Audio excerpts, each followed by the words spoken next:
Good morning, student. Myself, Pradyuman, your physics teacher for class 9 and 10 in Modern International School, ISWA. Students, today just I have to discuss a topics for class 9. This is mass and weight. This is two important topic for class 9.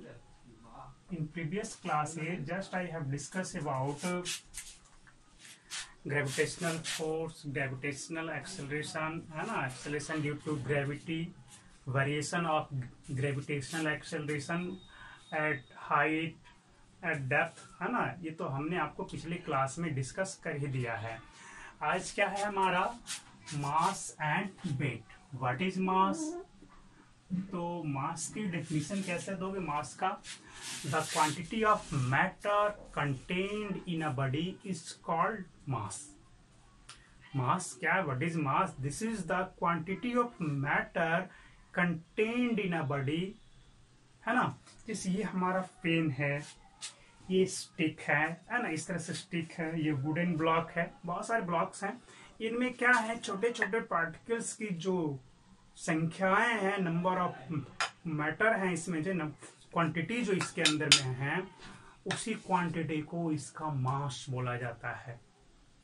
That is measured in terms of kilogram. What is the SI unit of mass? The SI unit of mass is kilogram. Mass को हम लोग KG के term में major करते हैं। अब और भी देखा जाए, it has no specific direction, है ना। इसके पास कोई भी डायरेक्शन नहीं है। इसमें जो क्वांटिटी आपका कंटेंट है उसका कोई डेफिनेट डायरेक्शन नहीं है। So this is a scalar quantity. Mass is a scalar quantity, है ना। मास क्या है आपका? जो क्वांटिटी ऑफ मैटर है उस पर डिपेंड करता है। इस पर जो है इसका कोई डायरेक्शन नहीं है कि ये आपका इस डायरेक्शन में ये क्वांटिटी होगा।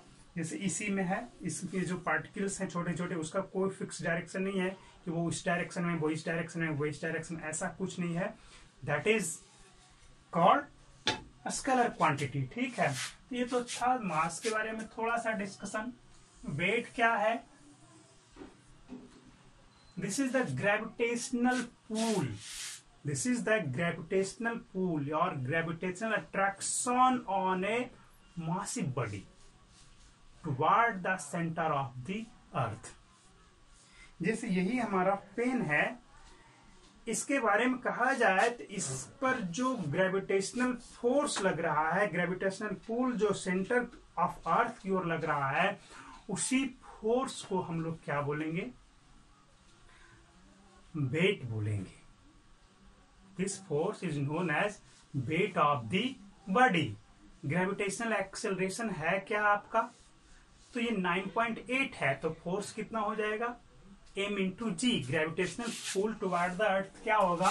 F equal to mass into gravitational acceleration.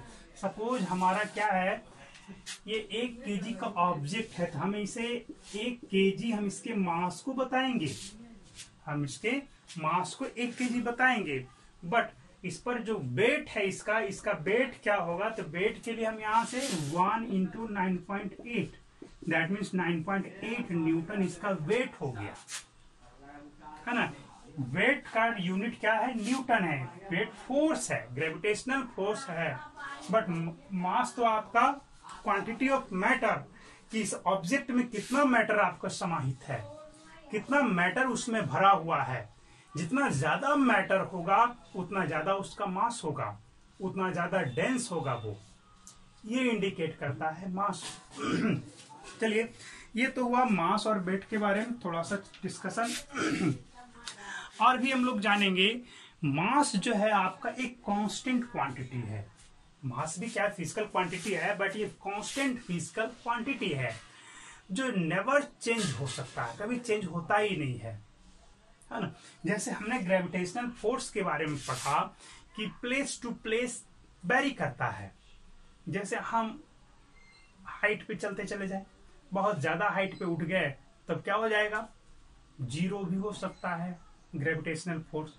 एकदम toward the centre of earth चले जाए, एकदम अर्थ के सेंटर पे चले जाए, तब भी ग्रेविटेशनल फोर्स क्या हो जाएगा? 0 हो जाएगा। है ना। तो सोच लो कि जब ग्रेविटेशनल फोर्स 0 हो सकता है तो वेट है क्या। वेट के बारे में तो पहले से डिस्कशन किया हुआ, पहले से बताया जा चुका है कि weight is the gravitational pull toward the centre of the earth. कोई ऑब्जेक्ट पर जो सेंटर की ओर जो ग्रेविटेशनल फोर्स लग रहा है वही फोर्स उसका वेट होता है ना। उसी वही फोर्स क्या है, उसका वेट है। 10 केजी का है तो 100 न्यूटन का या 98 न्यूटन का सेंटर की ओर फोर्स लग रहा है, तो वो उसका 98 उसका वेट हो गया 98 न्यूटन। तो वेट जब आपका ग्रेविटेशनल फोर्स बदल सकता है तो वेट भी बदल सकता है। वेट भी आपको जगह पे जगह जगह जाने पे बदल सकता है। सपोज दैट हम यहाँ पर से मून पे चले जाए या किसी दूसरे प्लानेट पे चले जाएं तो क्या हो जाएगा, वहां पे gravitational force of attraction different है, तो वेट भी क्या होगा, अलग अलग दिखेगा, है ना। हम लोग जानते हैं कि gravitational attraction on the moon as compared with the earth is 1/6 of the gravitational acceleration on earth. Moon पर का जो है अर्थ के रेस्पेक्ट में जो ग्रेविटेशनल एक्सेलरेशन है 1/6 टाइम है ना। यहाँ पे तो 9.8 लगता है ना, और मून पे जाओगे तो 9.8 डिवाइड बाई 6 लगेगा। इतना मीटर पर सेकेंड स्क्वायर का ग्रेविटेशनल एक्सेलरेशन लगता है। तो इस तरह से यहाँ पे अगर जो कोई बॉडी है आपका 1 kg का, तो यहाँ पे 1 kg के बॉडी को आप अपेयर करोगे तो 9.8 न्यूटन का वेट आपको अनुभव होगा। वही मून पे चले जाओगे तो वो 9.8 नहीं बल्कि बहुत हल्का महसूस होगा। 1 kg का जितना भारी आपको लगता है ना, जितना अर्थ पे आपको वेट लग रहा है, मून पे चले जाओगे तो उसका 1/6 टाइम्स आपको अनुभव होगा कि बहुत हल्का हो गया है ना। 1 kg का आपको मात्र 1/6 करोगे तो जो भी आ जाए लगभग आपका 150 ग्राम के आसपास आएगा, है ना। 150 ग्राम से भी थोड़ा सा मान लो कम ही जाएगा, 150 ग्राम मान करके चलो, 150 ग्राम से थोड़ा बहुत ज्यादा हो सकता है ना। तो इस तरह से वेट की वजह से वेट जो वेरी करता है उस वजह से डिफरेंट प्लैनेट पे जो ऑब्जेक्ट है वो हमें हल्का और भारी महसूस होता है। अर्थ पे जो 1 kg का महसूस हो रहा है हाथ पे लेने पे, वो वहां पे 1/6 kg का महसूस होगा। बट मास उसका 1 kg यहाँ पर भी है और वहां पर भी होगा। कैसे होगा, जैसे यहाँ पर हमने कहा इसमें 10 लाख क्वांटिटी है, मैटर के क्वांटिटी है, छोटे छोटे पार्टिकल्स आपको 10 लाख आपको इसमें कॉम्पैक्ट है। तो जो यहाँ पे हैं, हम आसमान में चले जाएं या मून पे चले जाएं या किसी दूसरे प्लैनेट पे चले जाएं, क्या इसके अंदर का जो क्वांटिटी है, जो मैटर के क्वांटिटी है, उनकी संख्या में फर्क पड़ेगा? कोई फर्क नहीं पड़ेगा। जो अर्थ पे है वो या स्पेस में रहेंगे, वही मून्स पे रहेंगे, वही अदर प्लैनेट्स पे रहेंगे।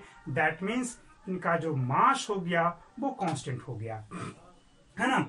ये तो था हमारा मास से रिलेटेड थोड़ी सी जानकारी, वेट से रिलेटेड भी थोड़ी सी जानकारी। वेट के बारे में हमने पढ़ा, ये फोर्स है, ग्रेविटेशनल पुल है। तो हम लोग क्या जानते हैं, फोर्स कैसा क्वांटिटी है, एक वेक्टर क्वांटिटी है। तो हम लोग कह सकते हैं कि वेट क्या होगा, आपका वेक्टर क्वांटिटी होगा।